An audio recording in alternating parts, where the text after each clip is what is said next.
BRS పై కాంగ్రెస్ నేత కేకే మహేందర్ రెడ్డి ఆగ్రహం వ్యక్తం చేశారు. గత 9.5 ఏళ్లు అధికారంలో ఉన్న కేసీఆర్ ఎంతో మంది ఎమ్మెల్యేలను కొనుగోలు చేశారని విమర్శించారు. ఆ సమయంలో ఫిరాయింపు ఎమ్మెల్యే గురించి ప్రశ్నిస్తే ఎమ్మెల్యేలపై చర్యలు తీసుకునేది స్పీకర్ మాత్రమే ఉంది అన్న ఆయన ఇప్పుడు కోర్టుల చుట్టూ ఎందుకు తిరుగుతున్నారని ప్రశ్నించారు. అసెంబ్లీ సాక్షిగా పార్టీలనే కలుపుకునే ప్రయత్నం చేసిన వ్యక్తి కేసీఆర్ అని మండిపడ్డారు. గత ప్రభుత్వాన్ని పరిపాలించిన పెద్దలు 9.5 సంవత్సరాలు పరిపాలించిన పార్టీ వారందరూ కూడా ఆ రోజుల్లో రాజకీయ పునరేకీకరణ పేరిట పార్టీలను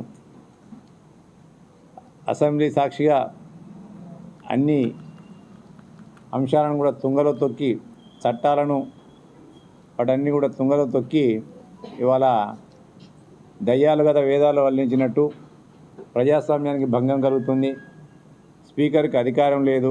ఆ రోజు మాట్లాడిందేమో స్పీకర్కి అన్ని అధికారాలు ఉన్నాయి, స్పీకర్కి తప్ప ఎవరికి అధికారం లేదు, ఆ స్పీకర్ డొమినియన్లో ఎవరు కూడా ఇంటర్ఫియర్ కావడానికి వీలేదని చెప్పి 80,000 పుస్తకాలు చదివిన మహానుభావుడు, వారి పుత్రరత్నం అమెరికాలో పై చదువులు చదివి ఇంగ్లీష్ అనర్గళంగా మాట్లాడి ఎమ్మెల్యే